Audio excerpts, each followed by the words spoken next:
नमस्कार दोस्तों, स्वागत है एक बार फिर से आपका सोशियोलॉजी के लेक्चर में। आज हम अगला क्वेश्चन देखेंगे चैप्टर 2 का। तो आज का हमारा टॉपिक क्या है? समाजशास्त्र और वस्तुनिष्ठता, ऑब्जेक्टिविटी के बारे में बोल रहा है।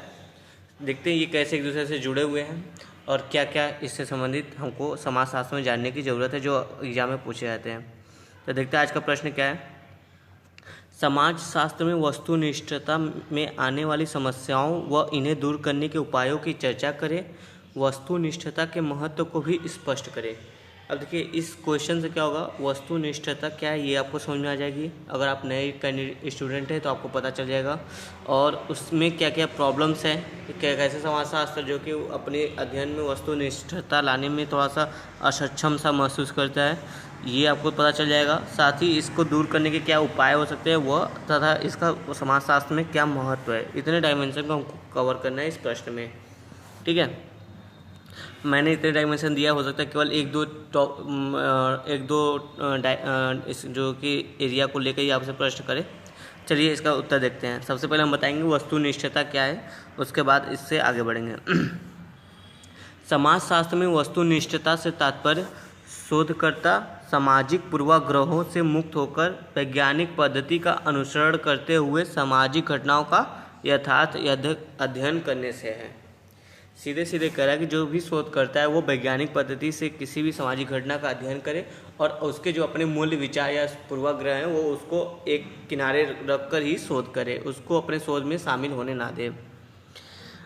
कुछ समाजशास्त्रियों जैसे गुडेवहार्ट, मैक्स वेबर, श्रीनिवासन, मिडल आदि का मानना है कि समाजशास्त्र में वस्तुनिष्ठता प्राप्त करना कठिन है। ये कुछ समाजशास्त्री हैं जो कहते हैं कि समाजशास्त्र में वस्तुनिष्ठता प्राप्त करना कठिन है, अर्थात वैज्ञानिक विधि से इनके व्याख्या करना थोड़ा मुश्किल है। अब वो बताते कि क्यों कठिन है, उसकी परेशानी भी बताएंगे। तो जैसे मैंने यहाँ पे कुछ जैसे समाजशास्त्री का मेंशन किया है, आप भी अपने क्वेश्चन के आंसर में कुछ समाजशास्त्रियों के नाम जरूर अवश्य से मेंशन करें, क्योंकि यही जो है कि आपके क्वेश्चन आपके नंबर को इम्प्रूव करते हैं। ठीक है, चलिए देखते क्या क्या वस्तुनिष्ठता की हमारी समस्याएँ हैं। पहला देख रहा है व्यक्ति के भावनात्मक प्रवृत्तियों का प्रभाव। जैसे ऊपर बोला गया कि व्यक्ति जो है कि निष्पक्ष होकर जो है कि अपना शोध कार्य करे, लेकिन ऐसा होता नहीं। व्यक्ति की अपनी कुछ भावनाएं होती हैं। अगर मान लो कोई संवेदनशील टॉपिक है, जैसे किसी महिला संबंधी कोई टॉपिक है जिस पर शोध करना है, किसी बूढ़े या बच्चों से, तो अगर व्यक्ति किसी एक उस टॉपिक से संबंधित ज़्यादा संवेदनशील है तो उससे उसकी भावनात्मक प्रवृत्ति जो है कि उस शोध में आ जाती है, जिससे शोध जो कि यथार्थ रूप अपना नहीं ग्रहण कर पाता है। सेकंड का है शोधकर्ता का किसी पूर्वाग्रह से युक्त होना। अब मान लो जैसे कभी आप मान लो किसी शोधकर्ता को किसी महिला के ऊपर या महिला के टॉपिक पे, महिला से संबंधित किसी टॉपिक पे जो है कि उनको शोध करना है। अब वो शोधकर्ता जो है कि पैट्रियार्की जो सिस्टम है हमारे समाज का, उसको सपोर्ट करता है। तो वो क्या करेगा, अगर वो सपोर्ट करे तो वो क्या करेगा, महिला के पक्ष की उतनी बातें वो उतने खुल के नहीं कहेगा, हमेशा उनको कहीं ना कहीं अपने तर्क से उनको दबाने की कोशिश करेगा। तो जो कि शोध में जो है कि थोड़ा सा जेंडर बायसनेस आ जाएगी। तो वो क्या कि तथ्य जो शोध का कार्य हो रहा था सामाजिक घटनाओं का, वो सही से नहीं हो पाएगा। ये इसकी समस्या बनी रहती है।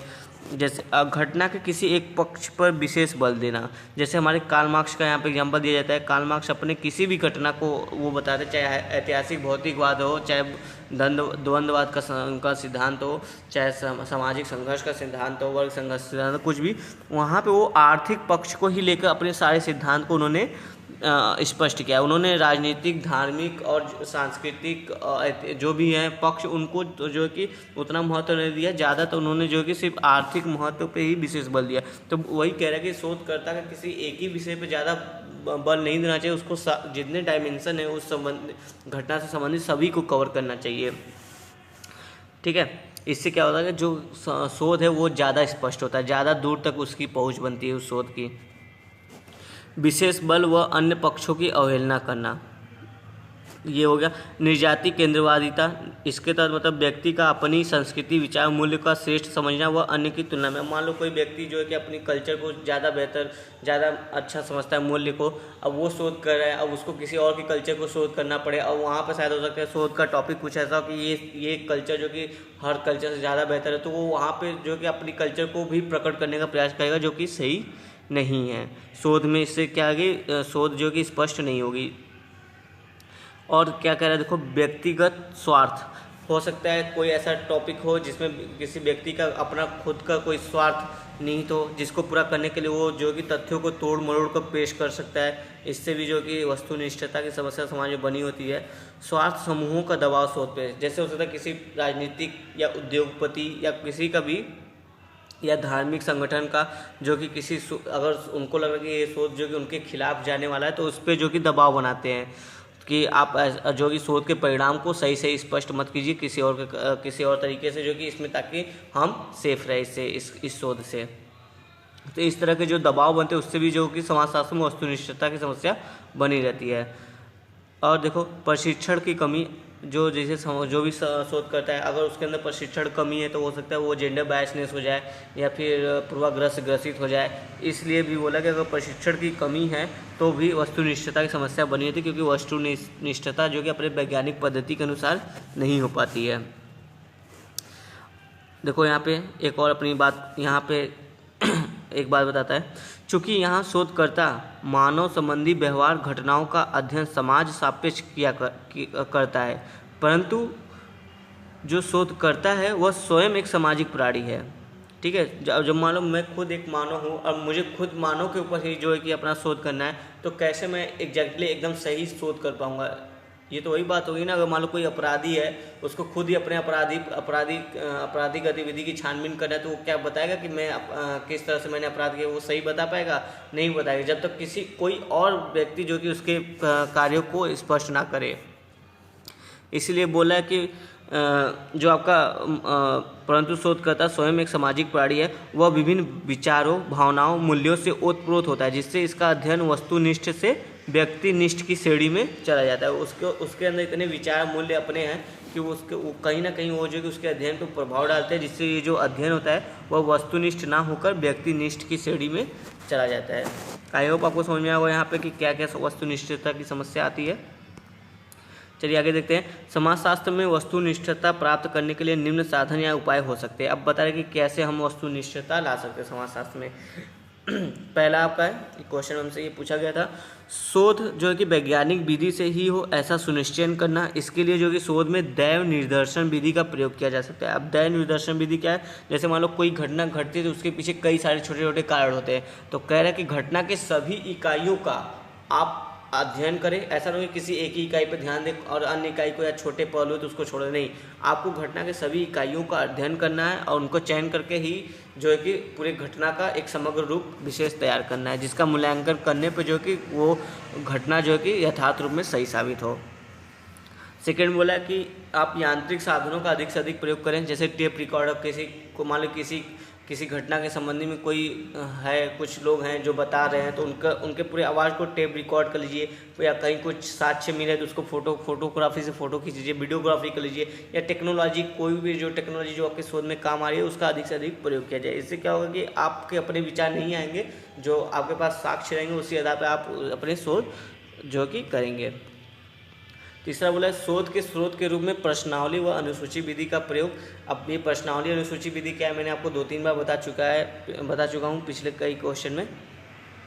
मतलब कुछ क्वेश्चन बनाकर जो कि लोगों से पूछना है कि आपका इस सामाजिक घटना के संदर्भ में क्या विचार है, उस आधार पर जो कि शोध के स्रोत को प्राप्त करना अपने शोध के लिए। ठीक है, आगे देखते हैं क्या है। नंबर 4, सामूहिक अनुसंधान को करना। अब जैसे देखो कोई एक व्यक्ति अगर अनुसंधान करता है किसी टॉपिक पे, तो हो सकता है उसका व्यक्तिगत विचार आ जाए, लेकिन अगर सामूहिक अनुसंधान होगा तो किसी एक व्यक्ति का व्यक्तिगत विचार उस पर नहीं आएगा। जब सामूहिक होंगे तो उस पर डिबेट होगी, बातचीत होगी, तो तर्क वितर्क होगा, उस आधार पर जो है कि एक स्पष्ट और यथार्थ जो है कि शोध का परिणाम निकल सकता है। और क्या कह रहा है, प्रयोगात्मक एवं सांख्यिकी विधि का प्रयोग करना चाहिए। जितना हो सके जो कि आपका जो शोध है वो व्यवहारिक हो, ऐसा ना हो कि सिर्फ लंबी लंबी बातें हों, व्यवहारिक तौर पे वो सही होनी चाहिए। और सांख्यिकी विधियों का प्रयोग करना चाहिए ताकि उसमें स्पष्टता नजर आए। मिश्रित सांस्कृतिक उपागम का प्रयोग करना चाहिए, जिससे शोध में कोई एक सांस्कृतिक पक्ष हावी ना हो, किसी एक संस्कृति पक्ष हावी ना हो। इसके लिए क्या करें, कई सारी संस्कृतियों को लेकर तुलना करना चाहिए, उस आधार पर जो कि अपना विवरण देना चाहिए। किसी एक संस्कृति को लेकर ही अपना विवरण नहीं देना चाहिए। क्षेत्रीय कार्यकर्ताओं पर निर्भरता कम होनी चाहिए। क्यों? क्योंकि अगर आप क्षेत्रीय कार्यकर्ताओं पर रहोगे निर्भर, तो वो क्या होगा, अपने क्षेत्रीय उनके अंदर क्षेत्रवाद की जो कि भावना प्रबल होती है, तो वो क्या करेंगे, अपने क्षेत्र की बढ़ चढ़ के या फिर कुछ अपने से ऐड करके जो कि अपने उस सामाजिक घटना से संबंधित जो है कि आपको तथ्यों का विवरण करेंगे, जो कि आपके वस्तुनिष्ठता में बाधक डाल देगा। इसलिए बोला है कि जो बड़े शोधकर्ता हैं या राष्ट्रीय स्तर के हैं या अंतर्राष्ट्रीय स्तर के, उनसे जो कि इस पर अपना काम लेना चाहिए। अगला देखते हैं, अंतर्वैज्ञानिक या सहयोगी पद्धति का प्रयोग करना चाहिए। इसमें क्या होता है दोस्तों, जैसे कि चूँकि जो देखते हैं हम समाज की जो भी घटनाएं हैं, समाज के सभी क्षेत्रों में जो कि घटती हैं, कोई मानव सामाजिक घटना है वो सभी क्षेत्र, समाज के सभी क्षेत्रों को प्रभावित करे, चाहे वो आर्थिक क्षेत्र हो, राजनीतिक, धार्मिक, सांस्कृतिक क्षेत्र हो, सभी क्षेत्रों को वो घटना कहीं ना कहीं प्रत्यक्ष या अप्रत्यक्ष रूप से प्रभावित करती है, और ये घटनाएं जो आपस में जुड़ी होती हैं। अतः इसे स्पष्ट किया जाता है कि इस तरह समग्र रूप में ही हमें अध्ययन करना चाहिए। किसी भी घटना का ऐसा नहीं केवल एक एंगल लेकर हम चले और उसका सांस्कृतिक पक्ष देखें, उसके आर्थिक पक्ष देखें, क्या उस पर प्रभाव पड़ा है, उसके राजनीतिक पक्ष में क्या प्रभाव पड़ा है। तो इन सभी पक्षों को लेकर ही अगर हम करेंगे, डायमेंशन को अपना थोड़ा बढ़ाएंगे और इन सभी पक्षों का सहयोग लेकर कार्य करेंगे, तो ज़्यादा स्पष्ट जो है कि हमारी जो है कि शोध होगी। ये हमने बता दी कि किस तरह से हम उपाय कर सकते हैं कि अपने शोध को वस्तुनिष्ठ बनाने के लिए। अब देखते हैं कि समाजशास्त्र में वस्तुनिष्ठता का महत्व। ये भी आपसे एक क्वेश्चन उसी क्वेश्चन में लास्ट में पूछा था। तब देखते हैं क्यों वस्तुनिष्ठता जो है कि जरूरी है समाजशास्त्र में। देखो, पहला बोला समाजशास्त्र सामाजिक घटनाओं के तथ्यों को सत्यापन हेतु।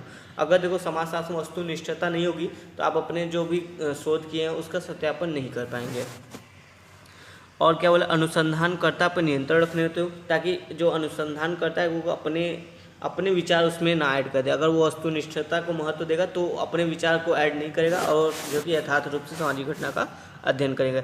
सामाजिक घटनाओं का यथार्थ विश्लेषण संभव हो सकेगा इससे, ठीक है। जो भी वास्तविकता होगी वही हमें पता चलेगा।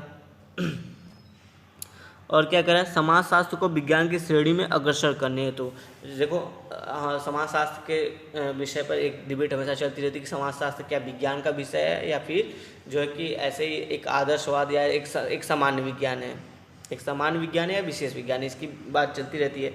तो ये क्या बोला कि अगर हम ऐसे वस्तुनिष्ठता अपने शोध में लाएंगे तो क्या होगा, समाजशास्त्र को जो कि विज्ञान प्रूफ करने में आसानी होगी, विज्ञान बनाने में आसानी होगी।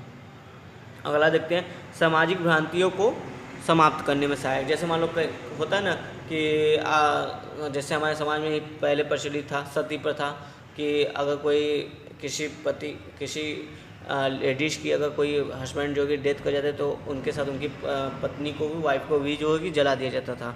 ऐसा माना जाता था कि अगर इसे अगले जन्म में वो दोनों फिर से पति पत्नी बनेंगे, जो कि सही नहीं था। ऐसी भ्रांतियाँ थी, ऐसा कुछ था नहीं। जैसे आप देख लो आज भी जो है कि कहीं भी तंत्र मंत्र के माध्यम से भूत प्रेत भगाने वाली बात होती है ना। ये क्या है, ये सब सामाजिक भ्रांतियाँ हैं। इनको दूर करने के लिए जो कि समाजशास्त्र के अध्ययन में या सामाजिक घटनाओं के अध्ययन में वस्तुनिष्ठता की जरूरत है। इससे क्या होगा, जो कि आपके अविश्वास है, अंधविश्वास है, वो दूर होंगे समाज से, जो कि समाज के विकास में सहायक होंगे। निष्पक्ष निष्कर्ष की प्राप्ति होगा, किसी एक पक्ष का वो झुकाव नहीं होगा। इससे जैसे बोले ना दबाव समूह का प्रभाव होता है, तो इससे क्या होगा, दबाव समूह का प्रभाव नहीं पड़ेगा। सामाजिक घटनाओं का यथार्थ विश्लेषण होगा। और देखो लास्ट में क्या है, सामाजिक समस्याओं का व्यवहारिक व प्रायोगिक समाधान हेतु समाजशास्त्र में वस्तुनिष्ठता का महत्व बढ़ जाता है। अगर देखो सामाजिक घटनाओं का हम प्रायोगिक और व्यवहारिक अगर जो है कि समाधान प्राप्त कर लेते हैं तो क्या होगा कि हम जो कि समाज की समस्याओं को समाधान करके अपने देश को जो कि प्रगति की मार्ग पर ले जा सकते हैं। तो इस कह सकते हो आप राष्ट्र विकास के लिए भी समाजशास्त्र में वस्तुनिष्ठता का महत्व बढ़ जाता है। तो ये रहा आज हमारा वस्तुनिष्ठता, ऑब्जेक्टिविटी के बारे में हमने पढ़ा। आई होप आपको समझ में आया।